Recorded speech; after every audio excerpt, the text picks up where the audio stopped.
अरे मोक्ष, अरे मुक्ति, तुम्हें जो चाहते हैं उनको प्राप्त हो जाके।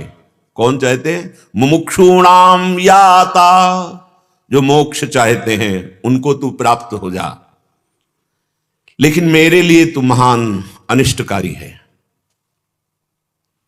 मुझे लय नहीं चाहिए, मुझे प्रियाजू की समीपता और उनकी सेवा चाहिए। इसीलिए महाप्रभु हरिवंश चंद्र जी भी कहते हैं विभेमि कैवल्यता। निर्भय पद मोक्ष को कह रहे मुझे भय लगता है, नहीं चाहिए। श्री रूप गोस्वामी कह रहे हैं जब तक ये भोग और मोक्ष रूपी पिशाचिनी बैठी हुई है हृदय में, तब तक प्रेम का प्रादुर्भाव नहीं होता।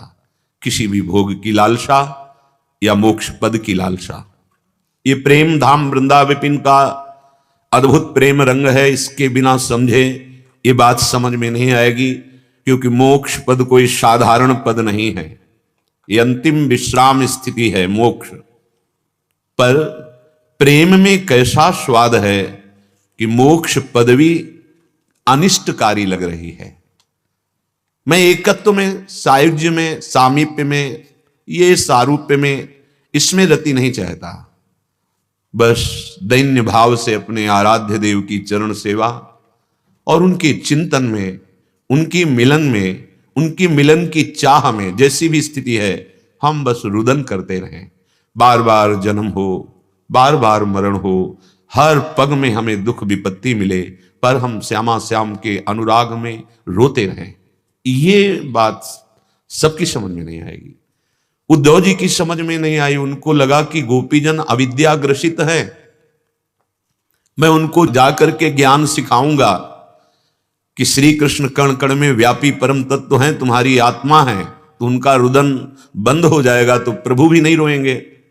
आए यहां वृंदावन गोपीजनों को ज्ञान देने, लेकिन जब गोपीजनों की प्रेम स्थिति देखी तो उनका ज्ञान धूल दूसरित हो गया। रज में लौटने लगे और आशा करने लगे कि मुझे वृंदावन में कोई लता गुल्म औषधि बना दी जाए जिससे इन ब्रज गोपियों की चरण धूल हमारे ऊपर पड़े। प्रेम, भगवान शंकर को कौन सी वृत्ति नहीं प्राप्त है, पर जब वृंदावन के प्रेम की बात, तो विकल होकर भगवान श्री कृष्ण से कहते हैं मुझे आप और लाडली जी के चरणों का प्रेम प्राप्त हो। मैं वो रूप देखना चाहता हूं जो वृंदावन बिहारिणी बिहारी जी के रूप में आप बिलसते हैं, वो रूप। ये अद्भुत प्रेम स्थान वृंदावन है। जब प्रेम का रंग चढ़ता है, कहीं भी चढ़े, किसी भी भाव के उपासक को, वो ये सब नहीं चाहता। अर्थ न धर्म न काम रुचि गति न चाहो निर्वाण, जन्म जन्म रति राम पद यह वरदान नान। मुझे ना धर्म चाहिए, ना अर्थ चाहिए, न काम, ना मोक्ष चाहिए। बस अपने आराध्य देव का प्रीति, प्रेम, स्मरण, बार बार जन्म हो, मुझे इसकी परवाह नहीं, पर मेरा स्मरण सतत आराध्य देव से हो। यही जोनि जन्मों कर्म बसता राम पद अनुराग हो। अपने कर्म के फल को हम नष्ट नहीं कराना चाहते, मुझे जन्म देना कर्म के अनुसार, पर आपके चरणों का प्रेम हो। यत्र यत्र मम जन्म कर्म भीर नार के परमे पदे अथवा राधिका रति निकुंज मंडली तत्र तत्र हृदय में विराजता। हे स्वामिनी, आप सखियों के सहित, लालजू के सहित मेरे हृदय में विराजमान रहे। मुझे चाहे नरक या कहीं, इसकी परवाह नहीं।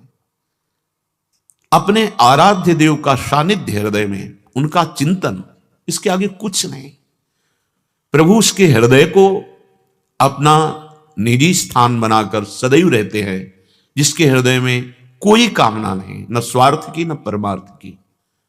परमार्थ व्यवहार बनो कि ना बनो, व्यवहार बने ना बने, लेकिन कह रहे परमार्थ भी बने ना बने, क्योंकि परमार्थ का फल मुझे मोक्ष नहीं चाहिए, मुझे अपने आराध्य देव की आसक्ति चाहिए, उनका प्रेम चाहिए।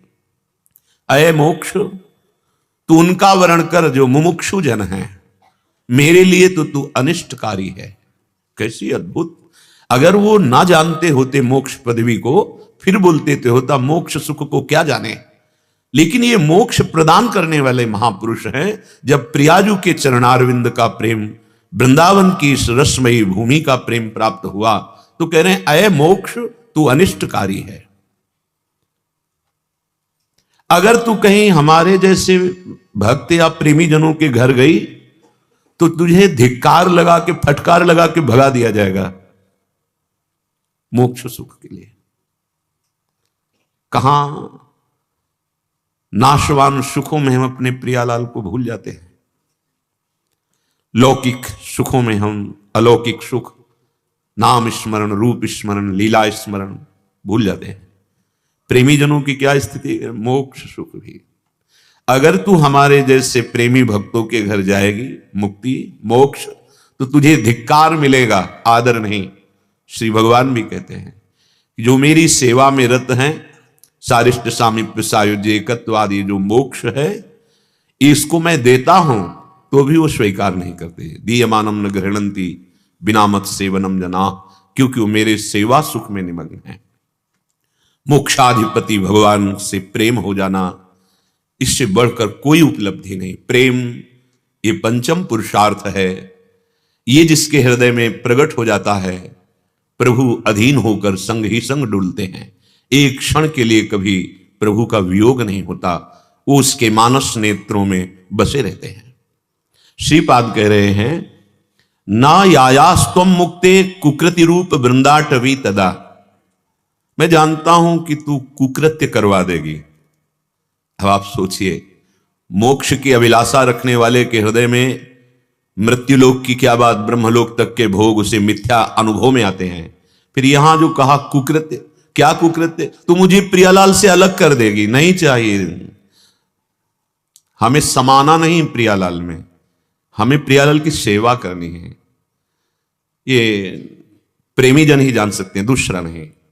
अगर कहीं ज्ञान मार्ग का पथिक सुनेगा तो उसको लगेगा अविद्या ग्रसित वाणी है, अभी ये जानता नहीं है। नहीं नहीं, ये अविद्या और विद्या दोनों से परे पराविद्या, राधा तत्व के ये ज्ञाता हैं, ये राधा तत्व के प्रेमी हैं, वो गूढ़ विषय है। कह रहे हैं कि मैं तुझे स्वीकार नहीं कर सकता क्योंकि तू कुकृत्य कर देगी। कुकृत्य मेरी प्रियाजू से अलग कर देगी। ये प्रायः वृंदावन के महान प्रेमियों का ऐसा ही हृदय होता है।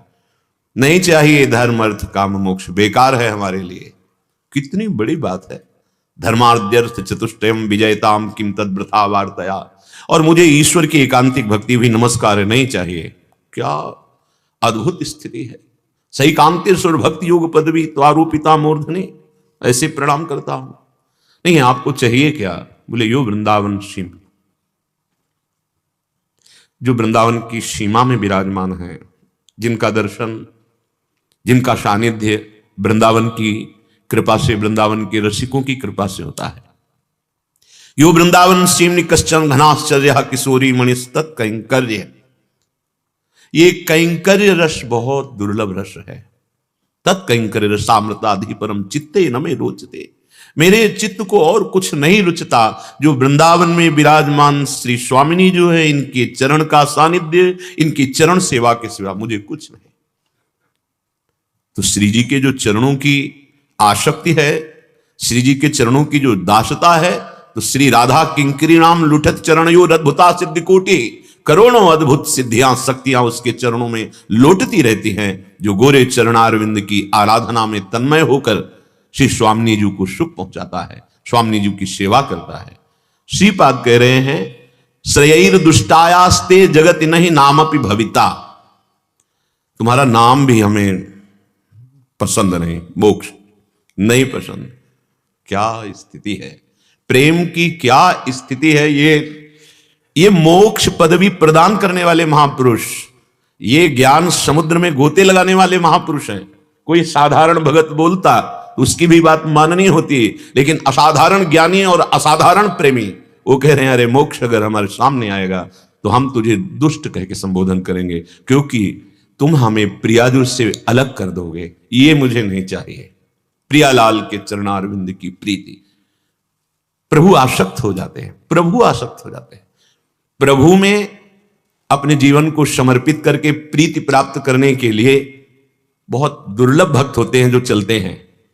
नहीं तो भक्ति का आश्रय लेते हैं और शरीर सुख, मान सम्मान, यश कीर्ति, इसमें हम रुक जाते हैं, आगे नहीं बढ़ पाते।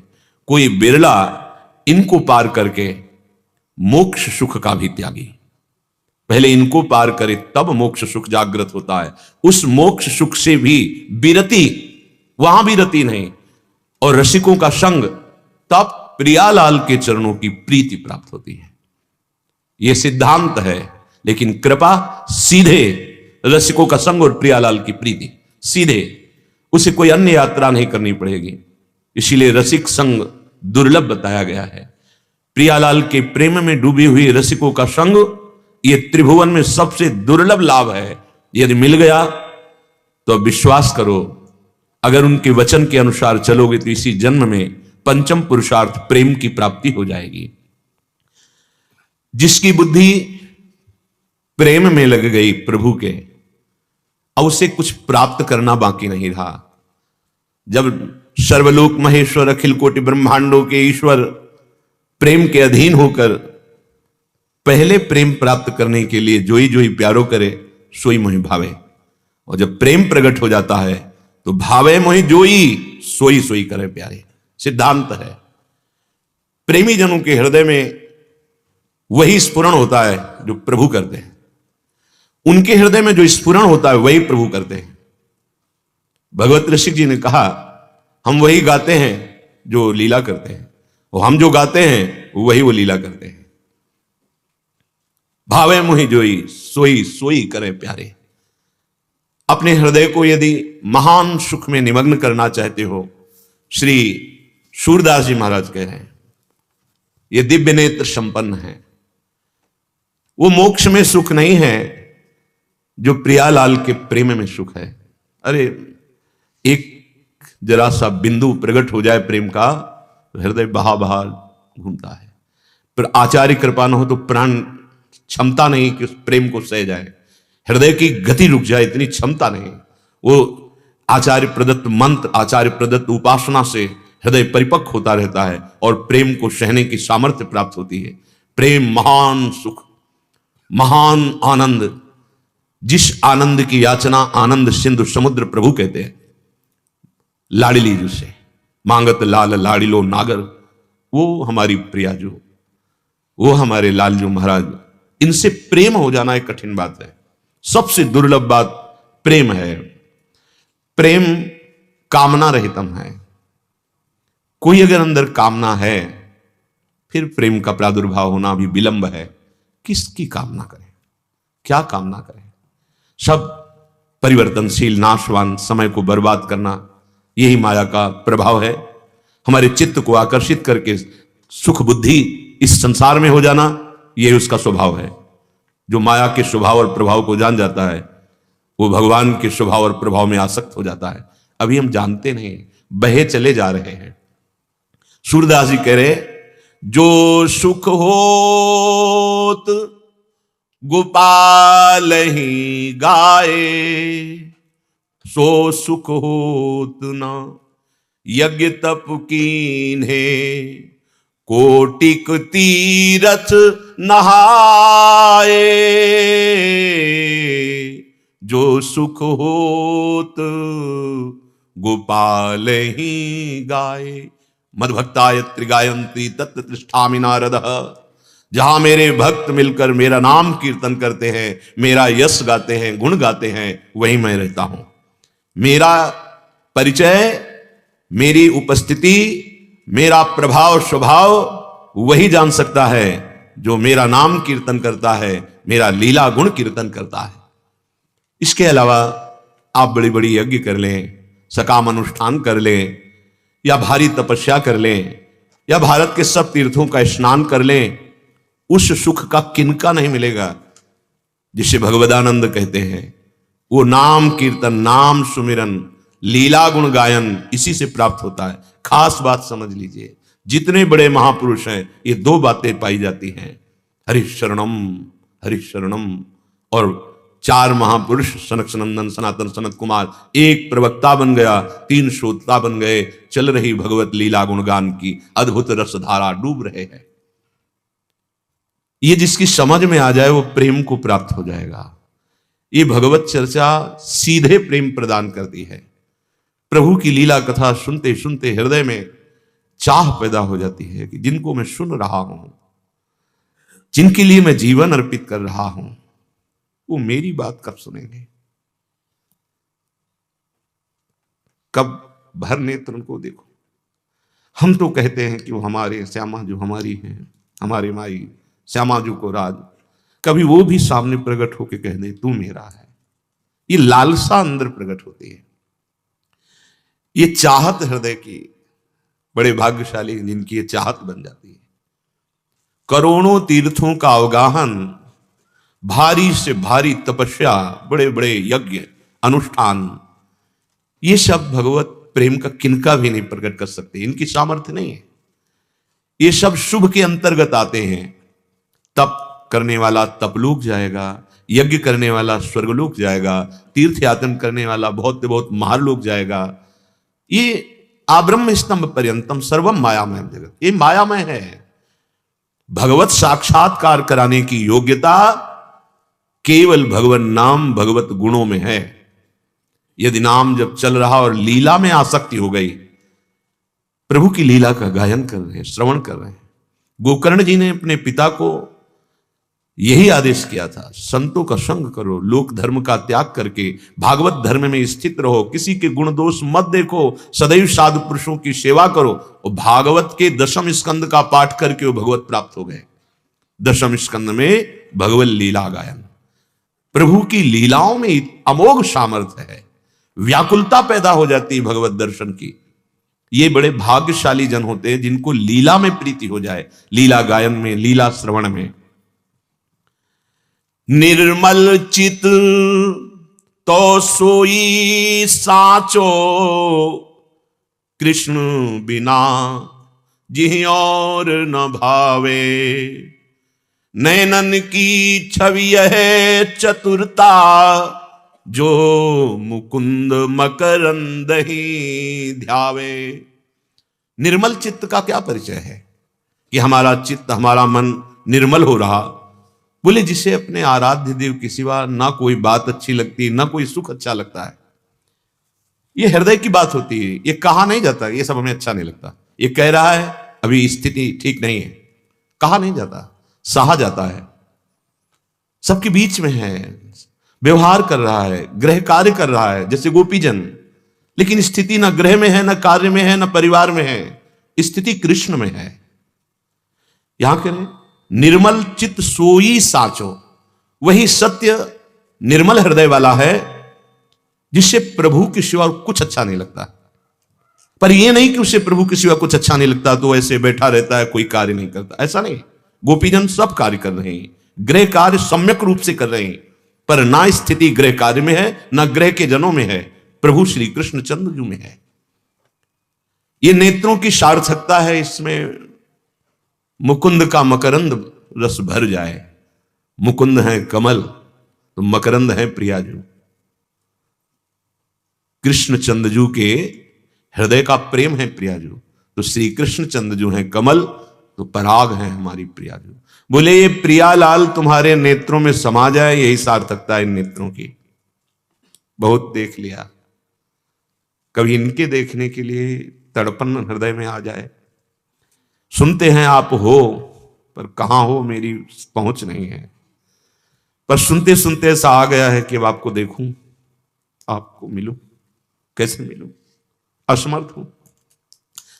आप दिखाई नहीं देते, मेरे में सामर्थ्य नहीं कि देख लूं, तो मैं आपको पुकार सकता हूं, हे कृपालु, हे लाडली, कब मिलोगी, कब मिलोगी।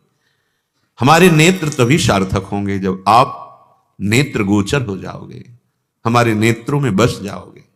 प्रेमी जनों का एक अलग मार्ग होता है, उनको सब कुछ चाहिए ही नहीं। प्रियालाल के सिवा उनको कोई न पदवी चाहिए, न कोई सिद्धि चाहिए, न कोई लाभ चाहिए। ये बावरे जन हैं, नरहरिदास ते भय बावरे, जे यह प्रेम प्रवाह परे। पर ऐसे बावरे हैं कि ब्रह्मा भी नमस्कार करते हैं ऐसे जनों को। जो प्रभु के प्रेम में पग गए, ब्रह्मा भी नमस्कार करते हैं। ब्रह्मा क्या स्वयं भगवान उनकी चरण रज को लगाते हैं, उन्हीं के दास हैं। वो कह रहे हैं निरपेक्षम मुनिम शांतम निर्वैरम समदर्शनम अनुब्रजाम हम नित्यम पुये तंगुरे भी। कितने करुणा में है। अपने दासों की चरण रज लेने के लिए पीछे डोलते हैं। क्यों? क्योंकि ये बस सबसे बड़े प्रेमी हैं प्रभु। प्रीति की रीति रंगीलो ही जाने। प्रेम करना तो प्रभु ही जानते हैं, प्रेम का निर्वाह करना प्रभु ही जानते हैं। नेत्रों की सार्थकता। एक बार तो देखें अपने प्रियालाल को, पर यह बात तभी आएगी जब हृदय में कोई अपना नहीं रह जाएगा। कोई नहीं, ना कोई चाह रह गई है, ना कोई अपना रह गया है। तो जो अपने हैं अब उनके बिना जिया नहीं जा रहा। ये बात हृदय, ये बहुत बड़ी बात है और ये बहुत सहज बात है, क्योंकि हम प्रभु के हैं। भूल से मोह ममता में फंसकर शरीरों से अपना संबंध मान लिए हैं। नेत्रों की सार्थकता, मुकुंद का मकरंद समा जाए प्रेम, और प्रेम का मूर्तिमान स्वरूप लाडली जो। श्रवणन की जो यह अधिकाई, सुनी हरि कथा सुधा रस पावे। जैसे प्यासे को पानी मिल जाए तो आहा, ऐसे ही जब हमारे कानों को भगवत चर्चा सुनने को मिले तो हृदय नाच पड़े। आज हमारा जीवन सार्थक हो गया, साधु समागम मिला, हमें भगवत चर्चा सुनने को मिली। ये दुर्लभ वस्तु है। सुत दारा धन लक्ष्मी पापियों के घर होए, संत समागम हरि कथा तुलसी दुर्लभ।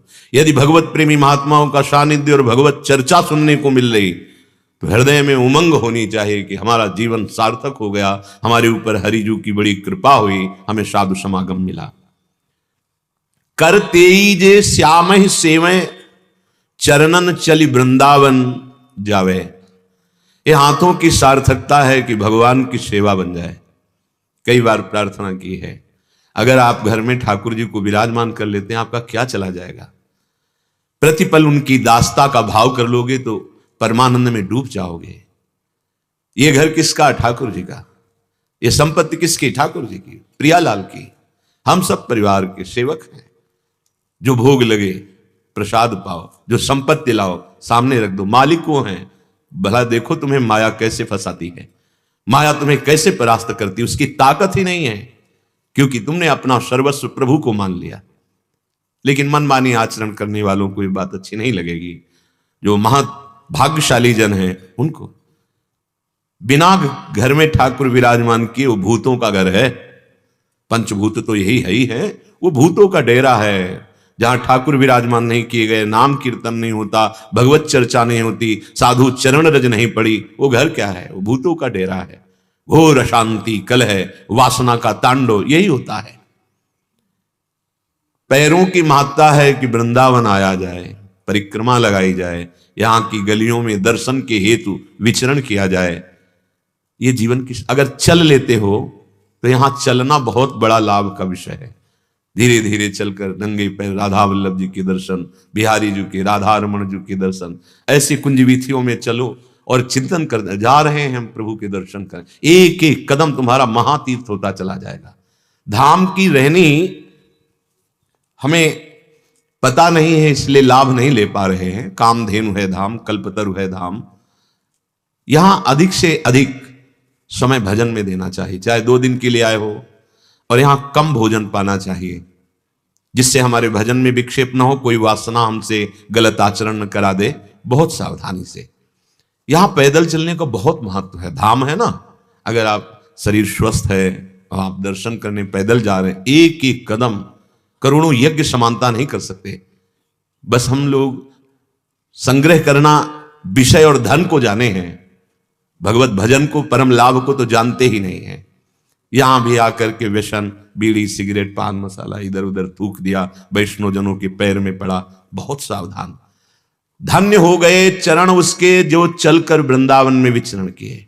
धन्य हो गए हाथ उसके जिसने घर में ठाकुर विराजमान करके उनकी सेवा प्रारंभ की। और विस्तृत सेवा, जो आपको समाज सेवा का पद मिला हो, अधिकार मिला हो, उसकी रक्षा करते हुए कर्तव्य का पालन करना, सब में भगवत भाव रखना, यह भी श्याम सुंदर की ही सेवा है। 3 लोक त्रन सम करी लेखत, नंद नंदन उर आए, दिए लेत नहीं 4 पदार्थ, चरण कमल चित लाए। यदि ऐसी दिनचर्या हो जाए, हमारा हृदय प्रभु के चिंतन में डूब जाए, तो कह रहे हैं तीनों लोकों का वैभव तिनके के समान हो जाता है।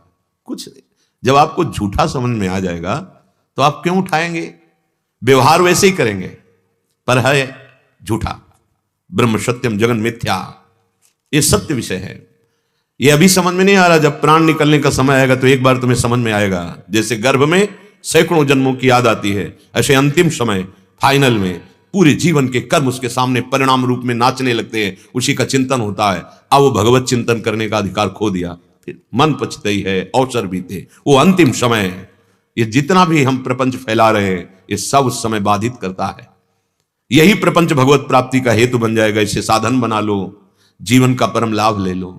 जिस समय प्रभु के चरणारविंद की प्रीति उदय होती है, तिनके के समान ब्रह्मा का पद लगता है। तीन लोक तृण श्रम करि लेखत, सच्ची मानी। उस महापुरुष के हृदय में कोई भी भोग वैभव पद आकर्षण नहीं पैदा कर सकता। नंद नंदन उर आए। कैसे आते हैं प्रभु? पहले चिंतन आता है प्रभु का, फिर प्रभु पधारते हैं। पहले प्रभु का नाम हृदय में आता है, तब नामी भगवान वहां उपस्थित होते हैं। होते हुए भी कण कण में विराजमान है, लेकिन हम लाभ नहीं ले सकते, ध्यान रखना। जैसे गाय के पूरे शरीर में दूध विराजमान है, वो केवल थन जहां से प्रकट होता है वहीं से ले सकते हो, लेकिन वो तभी जब बछड़ा पे तो वो पिन्हा कर पूरे शरीर से दूध थनों में ले आती है। जैसे पाइप में पूरा पानी भरा हुआ है, लेकिन आप ले सकते हो टोटी से ही।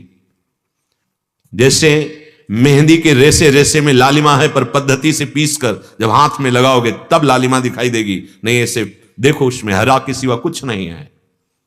जैसे दूध में रेसे रेसे में घी है, पर दूध में पूड़ी नहीं पका सकते, पद्धति के द्वारा घी निकालो फिर उसमें पूड़ी पकाओ। ऐसे ही कण कण में भगवान विराजमान है, पद्धति के द्वारा जब वो अपना रूप धारण करते हैं तब रसास्वादन होता है तो कण कण में। जब हमारा एक एक विचार, एक एक इंद्री प्रभु के चरणों में लगती है, सतत चिंतन होता है, तो तस्याहम सुलभा पार्थ, मैं उसके लिए सुलभ हो जाता हूं, भगवान प्रकाशित हो जाते हैं। कोई ध्यान धरने के लिए अटकल नहीं लगानी होती, वो छाए रहते हैं। इंद्रनील मणि श्याम मनोहर सात कुंभ तनुगोरी, छाए रहते हैं। अरे लालजू महाराज इतने सुंदर हैं, एक बार जरा सी चरण की झलक मिल जाए, हमारी आपकी बात क्या, महादेव जी उन्मत्त हो जाते हैं। मुकुंद के चरणारविंद ध्यान में आते ही भगवान शिव उन्मत्त होकर तांडव करने लगते हैं। ऐसा आनंद समुद्र चरणों से प्रवाहित होता है। मोहन मदन त्रिभंगी, मोहन मुनि मन रंगी, मोहन मुनि सघन प्रगट परमानंद, गुण गंभीर गोपाला। समस्त गुणों के समुद्र, बड़े बड़े मुनियों के मन को बलात् आकर्षित करने वाले ये ललित त्रिभंगी ठाकुर उसके हृदय में प्रकाशित हो जाते हैं। जिसका सतत चिंतन चलता है, सतत नाम चलता है, जब ये प्रकाशित हो जाते हैं तो बोले दिए लेत नहीं चारि पदारथ, चरण कमल चितलाए। अब वो देने पर भी नहीं स्वीकार करता, धर्म अर्थ काम मोक्ष नहीं, तो क्या प्राप्त किया? बोले बस चरण कमलों का चिंतन करता रहता है। ऐसे हमारे लालजू महाराज प्यारी जू के प्रेम में आसक्त हैं। प्यारी जू के चरणों से प्रेम धारा प्रवाहित होती है। सत प्रेम सिंधु मकरंद रसोग धारा, जो शरणागत जन है उनके हृदयों में धारा प्रवाहित होती है। पर वही शरणागत माना जाएगा जो दूरादपास्य सुजनाम सुखमर्थ कोटिम सर्वेषु साधन वरेश चिरम निराशा, जो पारिवारिक सुखों का आंतरिक त्याग करने वाला, अर्थ के द्वारा प्राप्त सुखों का अंदर से त्याग करने वाला, साधन के द्वारा प्राप्त सुखों का अंदर से त्याग करने वाला, गोरे चरणारविंद की एकमात्र ठसक और एकमात्र सुमिरन, तो बरसंतमेव सहजाद्भुत सौख्य धारा। स्वामी जी का नाम बरसाने वाली है, वो बरसाती ही रहती है। क्या बरसता है? बोले प्रेम रस धारा। उसके हृदय में सतत प्रेम कभी कम नहीं होता, प्रतिक्षण वर्धमानम, वो बढ़ता रहता है। दिए लेत नहीं चारि पदार्थ, चरण कमल चित लाए। अब आप विचार को, छोटे छोटे भोगों के कणों के लिए तुम भगवान पर श्रद्धा करते हो। नाशवान भौतिक पदार्थ तो ये पूर्व कर्मानुसार अपने आप मिल रहे, जैसे बिना चाहे दुख मिल रहा है, ऐसे बिना चाहे सुख आ जाएगा। अरे चाह करो दुख सुख से ऊपर उठने की, चाह करो सच्चिदानंद तत्व की, चाह करो उनसे प्रेम की। ये मानो दे इन तुच्छ भोग कणों से प्यास नहीं बुझने वाली। विश्वास कर लो, परमात्म सुख की खोज तुम्हारे अंदर है और तुम उसे विषय भोगों में खोज रहे हो, कभी तृप्त होने वाले नहीं। बंसी बट, वृंदावन, जमुना, तज वैकुंठ न जावे। सूरदास जी कह रहे, जिसके हृदय में थोड़ा भी प्रियालाल के प्रति अपनापन होने लगता है, चाहे वो दूर देश में कहीं रह रहा हो, जब उसको समय मिलेगा प्रगट में तो भागकर वृंदावन आएगा। यहां की शोभा, यहां का दर्शन, यहां की वायु दिव्य है। जब कृपा होगी तो आप यहां की शोभा को देखेंगे। अभी तो पार्थिव नेत्र हैं, फिर भी जैसे हम गुरुदेव को देखकर प्रसन्न होते हैं, पर आप गुरुदेव को नहीं देख पाते, देखते हुए भी नहीं देख पाते। जब बताई हुई उपासना पद्धति से चलोगे, दैन्य भाव आएगा, गुरु कृपा करेंगे, तब गुरु के स्वरूप को देख पाओगे। ऐसे ही प्रगट वृंदावन आनंदमय है, पर जब इस प्रगट वृंदावन की कृपा, रसिकों की कृपा, तो फिर चिदानंद वृंदावन यही है, यही है। बंशीबट, वृंदावन, जमुना महाप्रेम स्वरूप है। इनका जिसे अनुभव हो जाता है, तज वैकुंठ न जावे। अब उसके अंदर वैकुंठ की भी आशा नहीं रह जाती। सूरदास हरि को सुमिरन करी, बहुरी न भव जल आवे। सूरदास जी कह रहे, मेरी बात मान लो, केवल एकमात्र प्रभु का आश्रय ले लो, सब कर्तव्य कर्म करो, पर सुमिरन उनका करो। अगर सुमिरन उनका नहीं हुआ तो इस भव समुद्र से पार नहीं। अगर सुमिरन हो रहा तो निश्चिंत हो जाओ, भव समुद्र से पार होकर भगवत प्रेम को प्राप्त हो जाओगे। गोविंद सौ पति पाई, कहां मन अनत लगावे। इतने कृपालु, इतने प्यारे, इतने समीप, इतने बलवान, इतने ज्ञान समुद्र, इतने ऐश्वर्य में, क्या क्या इनको कहे। इनके जैसा स्वामी प्राप्त करके अब हम और किसकी तरफ देखें। ध्यान दीजिए, क्या हमारे अंदर ऐसा भाव है कि हमें सर्वोपरि महान आश्रय मिल गया है प्रभु का? क्या ठसक आई? नहीं, ये तो सपने में से ऐसे लगते हैं, स्वप्न जैसे, और जो स्वप्न है संसार वो सत्य लग रहा है। अगर आप भक्त हैं, शरणागत हैं, वैष्णव हैं, आस्तिक हैं, तो आपके हृदय में एकमात्र भगवान की आशा, एकमात्र उनका भरोसा, एकमात्र उनका विश्वास, उस जगह कोई नहीं होना चाहिए। हृदय के सूक्ष्म भाग में वासनाएं बैठी हुई हैं। जिस दिन आप प्रभु को अपना मान लेंगे, इस अपनेपन में इतनी ताकत है, ये हृदय खाली करके भाग जाएंगे विकार। इनकी सामर्थ्य नहीं टिक सके, अन्य साधनों में इतने सामर्थ्य नहीं कि उनको भगा सके। प्रभु का आश्रय मात्र, मामे वे प्रपद्यन्ते, उनके वचन हैं, माया में ताम तरंतिते। जहां भगवद आश्रय दृढ़ हुआ कि विकार हटाने नहीं पड़ते, अपने आप हट जाते हैं। उनकी सामर्थ्य नहीं कि वहां रुक सके। जैसे अंधकार की मिटाने की सामर्थ्य हमें आप में नहीं है, लेकिन सूर्य उदय हुआ तो अंधकार की खोज करो, नहीं मिलेगा। ऐसे ही भगवद आश्रय पुष्ट हुआ तो खोज करो, हृदय में कोई भी चाह नहीं रह जाएगी, कोई भी कामना हृदय में नहीं रह जाएगी। सब ये अशुभ विचार, अशुभ कर्म कराने वाले भाग जाएंगे भगवद आश्रय से। श्याम भजन बिनु सुख नहीं, जो 10 दिश धावे। भाग लो, ऊपर नीचे दाएं बाएं कोणों में, हर दिशा में जाओ, जो करना चाहते हो करके देख लो, कभी सुख का अनुभव नहीं हो। सुख कहते हैं जिसके प्राप्त होने के बाद फिर कुछ प्राप्त करना ना, विश्राम मिल गया, कृतकृत्य हो गया, शांत हो गया, अब नहीं चाहिए कुछ, उसे सुख कहते हैं। वो नित्य सुख केवल प्रभु में है। चाहे जो उपाय कर लो, देख लो, कभी विश्राम शांति मिल जाए। बहुत बुद्धिमान है, लेकिन फंसने के लिए, इससे बचने के लिए नहीं है। बुद्धि हमारे पास बहुत है, लेकिन फंसने के लिए वही आचरण करते हैं जिससे हमारा बंधन दृढ़ हो। हम बंधन छूटने वाला कार्य नहीं करते हैं और बुद्धिमान बनते हैं। श्याम भजन बिनु सुख नहीं, जो 10 दिश धावे। देखो बुद्धिमानी। आप कहते हैं सत्संग में कि भगवान सर्वशक्तिशाली हैं, भगवान की शक्ति के बिना तुम एक रोम भी नहीं, तो फिर मेरे द्वारा जो पाप हो रहे हैं भगवान ही तो करवा रहे हैं। तो उनकी इच्छा के बिना कुछ हो नहीं रहा है, भगवान की शक्ति के बिना कुछ हो नहीं रहा, तो उन्हीं की शक्ति पाप करो, फिर हमको दंड क्यों मिलता है? ये बुद्धिमानी। देखो बुद्धि कितनी चतुर है। पापाचरण रोकने में बुद्धि का काम नहीं है। देखो भगवान, जैसे किसान को 10 बीघा खेती दे दी गई, आपको 50 साल के लिए पट्टा है, आप करो जो चाहो उपजा लो। वो बमूल बो रहा है कि आम बो रहा है, गेहूं बो रहा है कि दाग छुहारा बो रहा है, क्या बो रहा है, उसके लिए छूट है। 50 वर्ष तक तुम्हारी छूट है, जो चाहो आप खेत में बो सकते हो। अब आपने क्या बोया है, ये खेती देने वाले की दोष है क्या?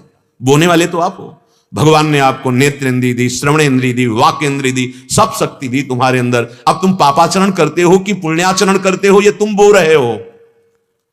अगर आपको लगता है कि मैं नहीं बो रहा हूं, तो आप ऐसे होकर के देखिए कि मैं करता नहीं हूं। जहां मैं समर्पित हुआ, भूल न दे कुमारग पाऊं। इतना भी कभी पापाचरण नहीं हो सकता, क्योंकि अहम से ही पापाचरण। क्या बुद्धि है केवल सत्य वाक्यों का खंडन करना? बड़े बुद्धिमान बनते हो तो मन की जो प्रवृत्ति पापाचरण में जा रही, उसको रोक के दिखाओ, तो तुम्हारी बुद्धि का बल माना जाएगा। बुद्धि का बल शास्त्र आज्ञा का उल्लंघन करना, शास्त्रों पर अविश्वास करना, संतों के वाक्यों का खंडन करना। कैसे कैसे बुद्धिमान हो? दसों दिशाओं में भाग लो, कर लो जो करना चाहते हो, परिणाम में तुम्हें दुख ही मिलेगा। सच्चिदानंद सुख तो मिलेगा तब जब भगवद आश्रित होकर नाम जप करोगे, भगवान की आज्ञा के अनुसार चलोगे। एक पतिव्रत जैसे पत्नी धारण करके वो दिव्य हो जाती है। कई बार चरित्र गाए हैं अनुसुईया माता जी के, सावित्री जी के, बहुत सी ऐसी पतिव्रताएं। ऐसे ही उपासक जब पातिव्रत धर्म की तरह प्रभु से, मेरे तो गिरधर गोपाल दूसरो न कोई, हरिवंश पतिव्रत हैं तिनके, सुख संपत्ति दंपति जू जिनके। एक मन क्रम वचन त्रिशुद्ध सकल मत, हम श्री हित हरिवंश उपासी। मन से वचन से कर्म से वृंदावन में विराजमान सहचरियों के मध्य में श्यामा श्याम के सिवा नहीं। रसिक अनन्य निशान बजायो, एक श्याम श्यामा पद प्रीति। श्री हरिवंश चरण निज सेवक, बिचले नहीं छाणी रस रीति। एकमात्र प्रिया प्रीतम, पति को व्रत जो धरे, तिय सो शोभा पावे। आन पुरुष को नाम ले, तो पतिव्रत ही लजावे। ध्रुवदास जी ने भी वर्णन किया है कि हमारे प्रभु का एक स्वभाव है, राधा बाबा ने भी कहा कि वैसे तो प्रभु सर्वगुण संपन्न है, पर इनकी एक अंदर की मांग है, ये अनन्य भाव चाहते हैं, दूसरिया पसंद नहीं करते, क्योंकि दूसरिया कोई है नहीं। अगर हम मानते हैं कोई अन्य आश्रय, अन्य बल, तो फिर झलक नहीं पा सकते आप हमारे ठाकुर की, हमारे प्रभु की। इनको अनन्य चाहिए, इसका रहस्य है। क्योंकि अन्न स्वीकार करोगे तो अविद्या है, माया, फिर तुम्हारे अंदर योग्यता नहीं होगी, भगवत दर्शन की लालसा नहीं होगी। अनन्य व्रत, यह जोरी अविचल वृंदावन, ना ही नाम सो काज। अंदर देखो, यद्यपि घरनी अति बुरी, पति नहीं छाड़त ताय वाहे। देखत ही पर पुरुष हम, तजत ही छिन ताय। बहुत कड़ुआ स्वभाव है पत्नी का, थोड़ा विपरीत भी चलती है, पर वो पति की अनन्य है। पति का कृपा प्रसाद कभी उससे हटने वाला नहीं। और पति से बहुत प्रेम का नाटक करती है और एकांत में परपुरुषों से मिलती है, और जिस दिन ये बात समझ में आ गई, उसी क्षण से विग्रह हो जाएगा, उसी क्षण से वियोग हो जाएगा, वो उसका त्याग कर देगा। ऐसे ही एक भरोसो, एक बल, एक आस विश्वास, केवल अपने प्रभु से। अगर किसी अन्य का आश्रय लिए हो तो आप प्रभु के रंग में नहीं रंग पाओगे। अन्य का भरोसा है, अन्य की आशा है, नहीं, क्यों जीवन बर्बाद कर रहे हो? अन्य कोई है ही नहीं, प्रभु ही है। कोई भी तुम्हारा हित कर रहा है, प्रभु को देखिए, इस रूप में आकर प्रभु मेरा हित कर रहे हैं। कोई तुम्हारा अहित कर रहा है, प्रभु इस रूप में आकर मेरे राग का नाश कर रहे हैं, मुझे इस राग से ऊपर उठा रहे हैं। बड़ी कृपा है, हम प्रभु के सिवा किसी को नहीं मानेंगे। वो सुख आवे, दुख आवे, विपत्ति आवे, संपत्ति आवे, अपमान हो, मान हो, एकमात्र प्रभु। यह है पातिव्रत धर्म। बहुत बड़ी महिमा है। तुकाराम जी महाराज महाराष्ट्र में बड़े महामहिम महाभागवत है, पर सबसे पहले साक्षात्कार उनकी पत्नी को हुआ। पत्नी का एक नियम था, बिना उनको भोग पवाए कभी वो अपनी जिह्वा पर कुछ नहीं रखती थी। सदैव पति के प्रति भाव समर्पण था। व्यवहार में कटुता भले हो, व्यवहार में कटुता भले हो, लेकिन हृदय से इतना प्रेम था कि बिना भोग पवाए अपनी जबान पर कुछ नहीं रखती थी। एक दिन भोग लेकर जा रही थी, ठाकुर जी का प्रसाद लेकर, पैर में बमूल का बड़ा कांटा लग गया। वो बहुत गुस्सा हो रही थी। कहां कहां जाकर बैठकर एकांत में कीर्तन करते हैं, जहां रास्ता भी नहीं है, नंगे पैर थी, काटा। ठाकुर जी आ गए, भक्त की प्रति आसक्त चित्त वाली ये है, मेरे भक्त की अर्धांगिनी है। भगवान ने कहा लाओ मैया मैं कांटा निकाल देता हूं। देखा ऐसी माधुरी मूर्ति कि ना तो निकला ही नहीं और कटु, और विट्ठल विट्ठल हर समय रटता रहता है, पता नहीं कहां बैठे हैं ऐसे, और विट्ठल ही सामने। उनका हाथ से तो निकलेगा नहीं, दांत से निकालता हूं। भगवान ने अपने दांत से उस भक्त पत्नी के कांटे को निकाला और अपने पीतांबर की पट्टी बांध दी।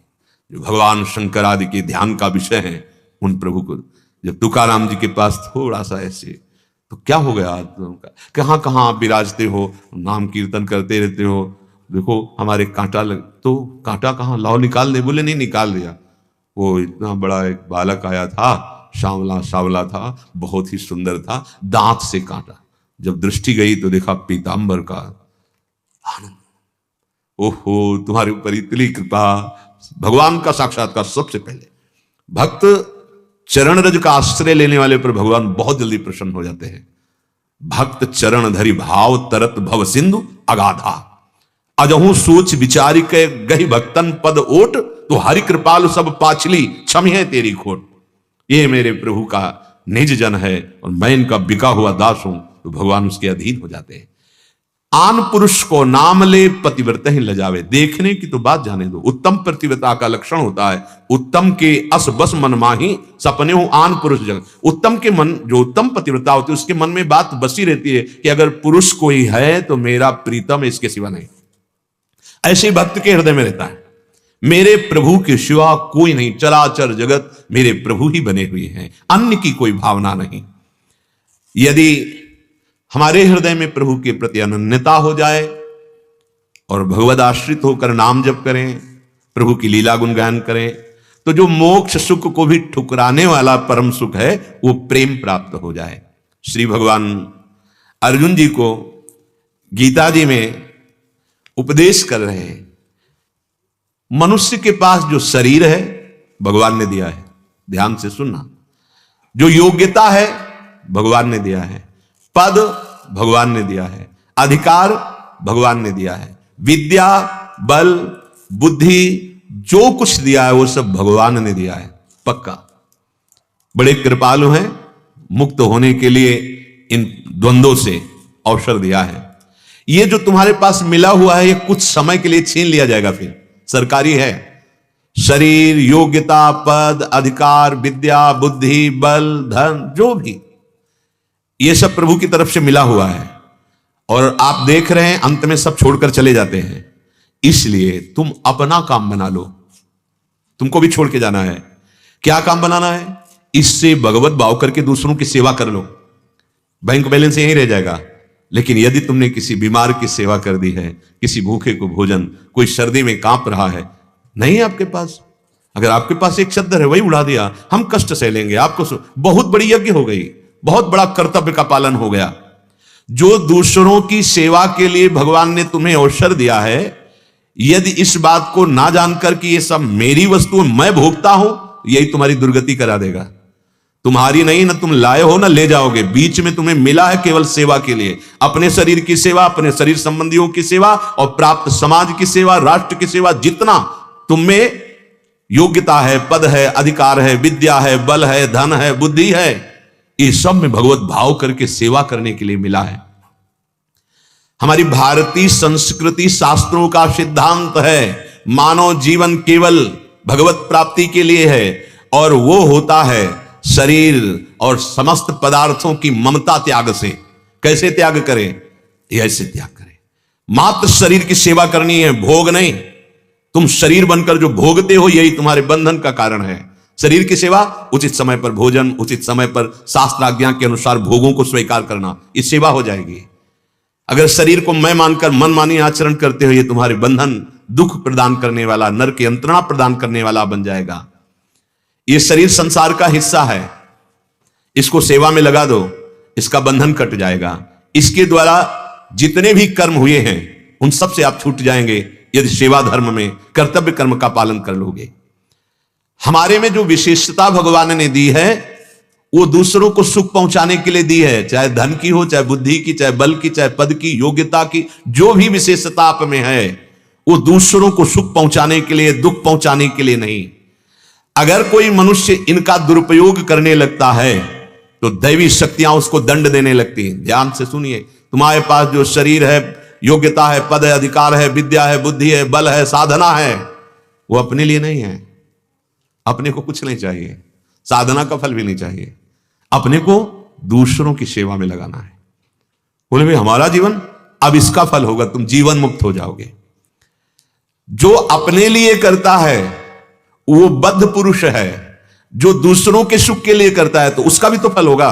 जैसे आपने भजन किया और ये सर्वे भवन्तु सुखिनः सर्वे सन्तु निरामयः सर्वे भद्राणि पश्यन्तु मा कश्चित् दुख भाग भवेत्, सब निरोग हो जाएं, सब सुखी हो जाएं, तो जितना भजन आपने ऐसे किया अब उसका फल होगा क्या? आप जीवन मुक्त हो जाएंगे, आप भगवत प्राप्त हो जाएंगे। ये रहस्य है। लेकिन भजन तुम अपने लिए करते हैं, अरे ये सब हम अपने लिए कमाते, दूसरों के लिए क्यों करें? ये बद्ध पुरुष का लक्षण है। जो हमें जीवन मुक्तता के मार्ग के लिए शरीर मिला है, ये सिर्फ सेवा के लिए मिला है। एक परिवार में ही सीमित मत रहो, एक शरीर में सीमित मत रहो। तुम असीम के बच्चे हो, अनंत महिमाशाली भगवान के अंश हो।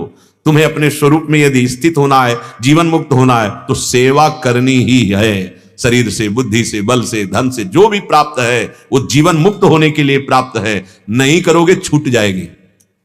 न तुम लाए थे न तुम ले जाओगे। बीच में जो मिली है माया का ऐसा भ्रम है, ये मेरी है, बस इसी भ्रम को जो मिटा दे वही महात्मा। मेरी नहीं है तो दियम वस्तु गोविंदम तुभ्यमेव समर्पये। आपने दिया है सेवा के लिए, अब हमको कंजूसी क्या करनी है? ऐसे जहां जिसको आवश्यकता है। आप देखना 100 रुपया ठीक से खर्चा कर दोगे, सर्वज्ञ पिता 1000 दे देगा। 1000 ठीक से खर्चा करोगे 1 लाख देगा। 1 लाख खर्चा करोगे ठीक से धर्म पूर्वक, वो 1 करोड़ की व्यवस्था। ऐसे बढ़ते चले जाओगे। और यहां क्या करते हैं? अगर 100 दिए तो 100 नष्ट कर दिए। क्या नष्ट करना है? अपनी वासनाओं की पूर्ति, अधर्म पूर्वक उनको खर्चा करना। तो आगे से भले पुण्य है तो उनका फल ले लो, आगे फिर इसके बाद अंधकार छाने वाला है। जो तुम्हें मिला है, जितना तुम कर सकते हो बस उतने के लिए कहा जा रहा है। तुम्हें अलग से कोई किसी से मांगने की जरूरत नहीं है। तुम्हारी जीवन मुक्त होने के लिए केवल इतनी जिम्मेवारी है, तुम्हें जितनी बुद्धि मिली, जितना बल मिला है, जितना शरीर बल है, धन बल है, उससे तुम सेवा कर दो दूसरों की। दूसरों को मतलब ये भी दूसरा है, शरीर की सेवा। सेवा और भोग में अंतर है। वासना पूर्वक भोगों में जाना यह सेवा नहीं है। ये इसके लिए बहुत दंड विधान कर रहे हो। सेवा इसकी सेवा है, इसको सुख में पहुंचा देना। ये शरीर भी सुखी हो जाता है जब पाप कर्म नष्ट हो जाते हैं। और भगवत चिंतन में तो इस पर कोई प्रभाव नहीं पड़ता, बड़ा आनंदित रहता है। और अभी देखो मन और तन दोनों दुखी हैं। क्यों? क्योंकि भोग वासना, काम वासना, नाना प्रकार के कुमार्गगामी प्रवृत्तियां। श्री भगवान कह रहे हैं अन्नाद् भवन्ति भूतानि पर्जन्यादन्न संभवः यज्ञाद् भवति पर्जन्यो यज्ञः कर्म समुद्भवः कर्म ब्रह्मोद्भवं विद्धि ब्रह्माक्षर समुद्भवं तस्मात् सर्वगतं ब्रह्म नित्यं यज्ञे प्रतिष्ठितम्। अन्नाद् भवति भूतानि, समस्त प्राणियों का प्रादुर्भाव अन्न से होता है। कल सुना था, वर्षा हुई उसी के साथ जीवात्मा अन्न में जाता है, वो अन्न से फिर वो अन्नाद् भवति भूतानि, प्रगट भी अन्न से होता है और इसका जीवन भी अन्न से ही चलता है। प्राण पोषण हर प्राणी का जिससे प्राण पोषण होता है वो अन्न कहलाता है। अन्न का मतलब केवल चना गेहूं आदि से ही नहीं है। जिस प्राणी का जिस पदार्थ से प्राण पोषण होता है उसे अन्न कहते हैं। जिसके ग्रहण करने से शरीर की उत्पत्ति होती है, जैसे वो अन्न फिर पचा, फिर रक्त, फिर ऐसे सप्तम धातु, फिर वीर्य, फिर वो उसी से जन्म, इसी से उत्पत्ति होती है, इसी से भरण होता है, इसी से पुष्टि होती है। इसलिए इसका नाम अन्न कहा गया है। जैसे मिट्टी का कीड़ा है वो मिट्टी खाता है, उसके लिए मिट्टी अन्न है। ऐसे जितने जीव जिनका जहां भरण पोषण होता है उनके लिए वो अन्न है। जरायुष, मनुष्य, पशु आदि, उद्भिज, वृक्ष आदि, अंडज, पक्षी, सर्प, चींटी आदि, स्वेदज, जू आदि, ये 4 प्रकार के जरायुज, उद्भिज, अंडज, स्वेदज और 84 लाख योनियां, इन सब का भरण पोषण अन्न से होता है।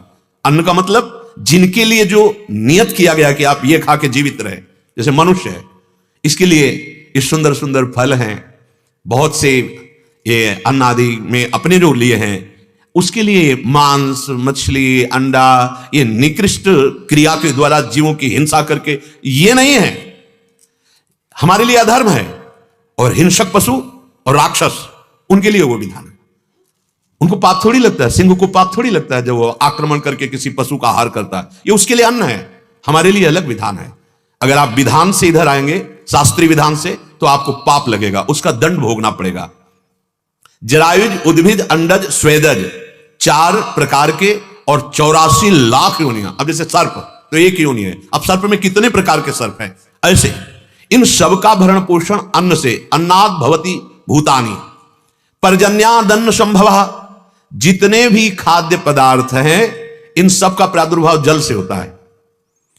घास फूस, अनाज, ये मिट्टी से प्रकट होते हैं, पर जल से ही, क्योंकि जो भूमि है इसका प्रादुर्भाव जल से ही हुआ है और जल में ही टिकी हुई है।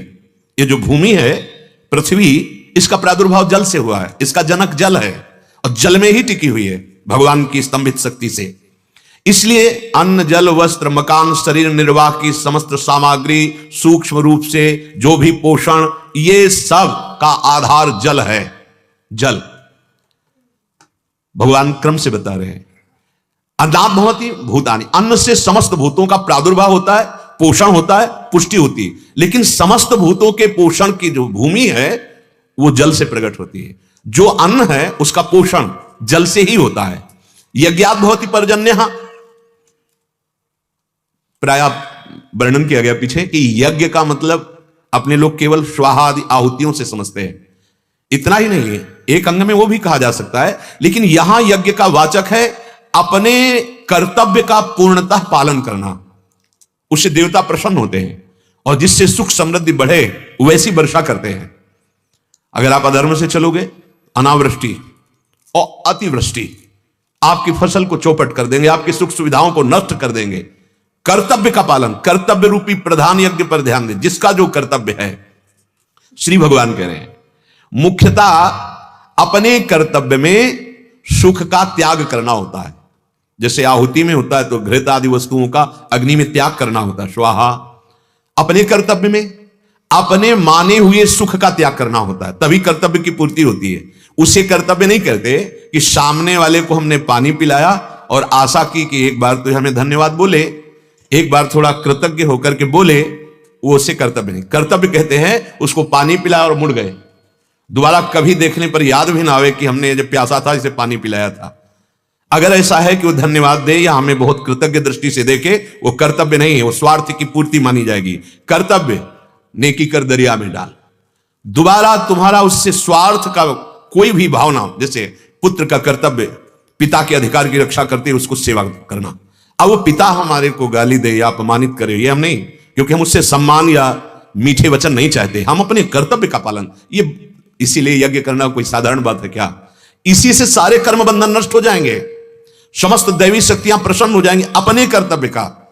जैसे कोई कह सकता है कि इससे देवता कैसे प्रसन्न हो जाएं? अरे भगवान प्रसन्न हो जाते हैं। अपने माता पिता की सेवा रूपी परम कर्तव्य यज्ञ को कर रहे थे पुंडरी जी महाराष्ट्र में, तो विठ्ठल भगवान स्वयं जाके खड़े हो गए पीछे और कहा दर्शन करो मैं भगवान हूं। तो उनका पहले अपने कर्तव्य का पूरा पालन कर ले, माता पिता की थोड़ी सेवा रह गई, सेवा करके फिर भगवान के दर्शन। जब भगवान आ सकते हैं तो देवता क्यों न प्रसन्न हो जाएंगे?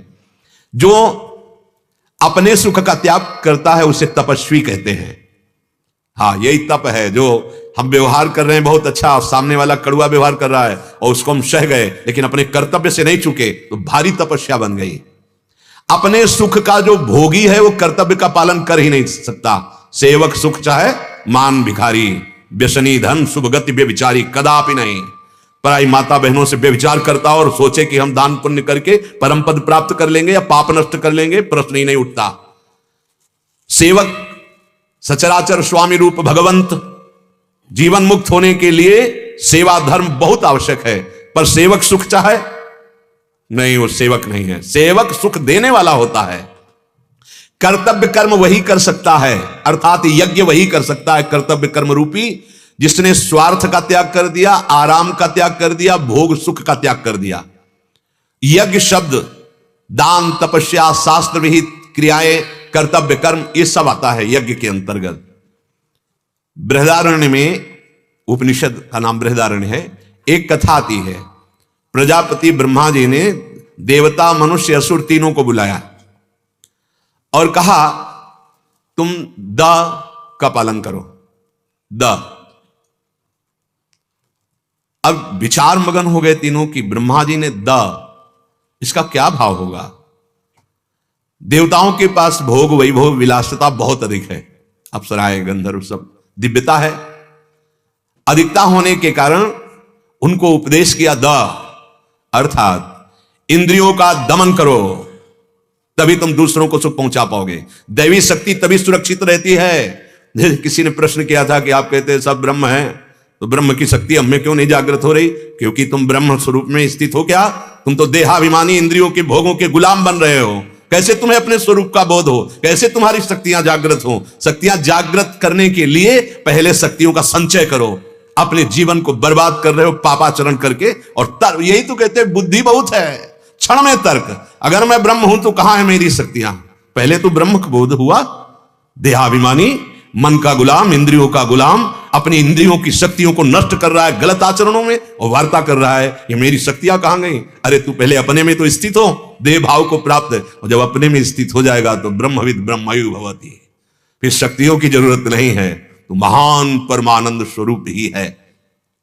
दा, देवताओं से कहा कि तुम अपनी इंद्रियों का दमन करो, तभी तुम दैवी शक्ति संपन्न होकर जगत का मंगल करोगे। क्योंकि भोग प्रधानता। मनुष्यों से कहा द, अर्थात तुम हर वस्तु में आसक्ति कर लेते हो, अपने भाव में ले लेते हो, ये मेरी, ये मेरा, ये मेरा, ये मेरा, इसलिए दान करो, दूसरों की सेवा में लगाओ, तभी तुम्हारी मनुष्यता सुरक्षित रहेगी और तभी तुम जीवन मुक्तता की तरफ चलोगे। द। असुरों में दूसरों को कष्ट देने का प्रधान भाव होता है, वो कोई भी हो। दूसरों को कष्ट देकर सुखी होने का नाम है राक्षस। पहले तो राक्षसों के दर्शन से पता चल जाता था कि राक्षस सिंह हैं, काले हैं, ऐसा ऐसा। अब तो पता नहीं चलता है, क्योंकि अंतर की वृत्ति राक्षसी बाहर से बहुत सुंदर लग रहे हैं। दूसरों को कष्ट देने का स्वभाव राक्षसों में होता है, इसलिए ब्रह्मा जी ने कहा द, अर्थात तुम दया की वृत्ति धारण करो, तभी तुम्हारा जीवन सार्थक होगा। अगर दया नहीं है तो वो दानव हो जाएगा और दूसरों को कष्ट देकर दुर्गति को प्राप्त होगा। देवता दमन करो, मनुष्य दान करो। क्या? बुद्धि का, बल का, जो भी है, दूसरों को सेवा करना, दूसरों को सुख पहुंचाना, यही दान। आसुरी भाव यदि जागृत हो चुका है तो इसको दया भाव से नष्ट कर दो। आसुरी भाव को, तीनों को दा का उपदेश किया। दमन, दान, दया। दमन देवता, दान मनुष्य, दया आसुरी भाव। आसुरी भाव में दूसरों से सुख लेना होता है तो दया करो, और बहुत बड़ा धर्म है दूसरों को सुख पहुंचाना। नामे रुचि, वैष्णव सेवा और जीवे दया, ये तीन बात महाप्रभु चैतन्य देव ने कही। जीवे दया अर्थात सबके प्रति करुणा का भाव, कैसे इसके दुख को निवृत्त करें। निरंतर नाम जप करना और भगवत प्रेमी महात्माओं की सेवा करना, उनकी आज्ञा में रहना, इससे बड़ा कोई सिद्धांत नहीं। सब शास्त्रों का सार महाप्रभु कहते हैं, इससे ज्यादा मैं नहीं जानता। जीव से दया का व्यवहार करना, भगवान दया रह गई है। ऐसे पशु पक्षियों को ऐसे कैसे राक्षसी भाव जागृत हो चुका, कैसे तुम अपनी जिह्वा पे ऐसे निकृष्ट खाद्य पदार्थों को रखते हो। और बुद्धिमानी कहां है? कहते इसमें अमुक, अरे बुद्धिमानी उसके त्याग के लिए लगा, उसको पुष्ट करने के लिए। हमारे पास आने की और हमारी बात सुनने की तो उन महाभाग्यशालियों की है जिन्होंने अपने जीवन को तीनों से बचाने की कोशिश की। अब ना जन्म की बात रह गई, ना मरण की बात रह गई, ना पोषण की बात रह गई, ना विनाश की बात रह गई। अब मैं प्रभु को प्राप्त करना चाहता हूं। इस त्रिगुणमयी माया के खेल से जो मुक्त होना चाहते हैं उनके लिए साधु समागम है। इस प्रकार अपने कर्तव्य का जब कोई पालन करता है तो देवता वर्षा करते हैं। वर्षा केवल पानी की ही नहीं होती, सबकी वर्षा होती है। तुम्हारे अनुकूल परिस्थिति, तुम्हारे लिए धन, तुम्हारे लिए सुख सुविधाएं सब बढ़ा देंगे। अब देख लो, जब बचपन में था तो 3 बजे तड़के 4-6 बच्चे मिलकर के जैसे जाते ना, तो 10-10 किलो आम बीन के ले आओ। ऐसे जिनके पेड़ भी नहीं है उनको कई कई बीघा ऐसे आम के पेड़ की अगर हम दो लोग खड़े हों ऐसे, तब उनकी मोटाई होगी, और वो ऐसे बोरा दो बोरा आम ऐसे पड़ा हुआ है, गांव के लोग उदार ऐसे, वो सब सूख गए। वर्ण संकर रह गए हैं वृक्ष, वो सब सूख गए। जो हमें ऑक्सीजन देते थे, कार्बन डाइऑक्साइड को सोखते थे, उन वृक्षों का हनन हो गया।